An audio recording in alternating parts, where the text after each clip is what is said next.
Have you ever wondered why drummers like Buddy Rich could play so fast? Today I'm going to teach you a stick control technique used by some of the fastest drummers in the world. And at the end of this video, I've got a bonus for you, so you're going to want to watch it to the very end. By the way, if you're new to Brad Allen Drums, I'm a professional drummer based out of Kansas City. I'm also a private teacher who has helped many students develop amazing control of the drumsticks, including my student Matthew Lam, who won a fastest hands drumming competition 2 years in a row. The technique we're going to talk about today is a molar technique called the full stroke. The first step in learning to play fast is in learning to play efficiently and letting the stick do about half the work for you. You want to learn to bounce the stick off the head and make it bounce all the way back up to where it started, just like a ball.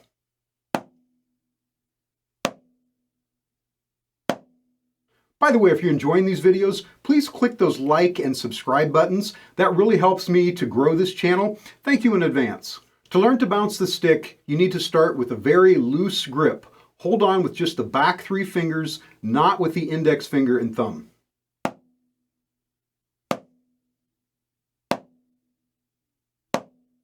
It makes a big difference where you hold the stick. If you're too far forward on the stick or too far back, it won't bounce as easily. So you're going to want to experiment with where you hold the stick to get it to bounce as easily as possible. The most common mistake that I see students making is pulling the stick back up rather than throwing the stick and letting it bounce back up on its own. They'll do this. It's best to practice on a tight head because it'll bounce much more easily. So this is a technique that was taught by Joe Morello. Joe taught lots of great drummers to play, including Dave Weckl. He said that practicing the full stroke develops a reflex action. It also loosens up all the muscles in your forearm. You can practice with any sticking you like, single strokes, paradiddles, etc. If you have the book Stick Control by George Lawrence Stone, you can practice the first page. Start at an eighth note equals 60, work it up to about an eighth note equals 80.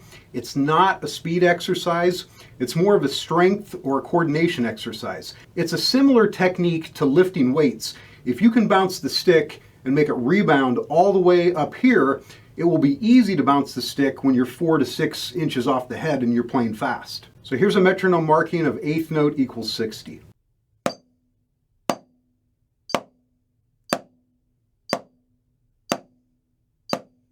Here's double strokes.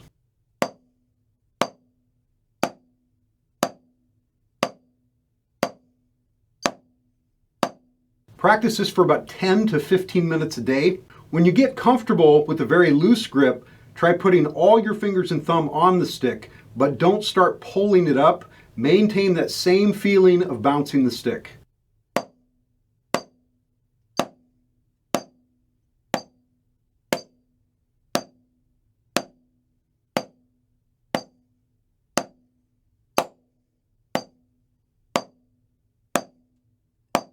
It's a good idea to practice both ways. It's a good idea to practice with a really loose grip and then gradually practice with a more controlled grip just to kind of make sure you're maintaining that same feeling. Eventually, this will become very easy for you and you'll find it easier to play faster and faster on the drums. Now for the bonus that I mentioned earlier. As a thank you for watching today, I have a free gift that I'd like to send you.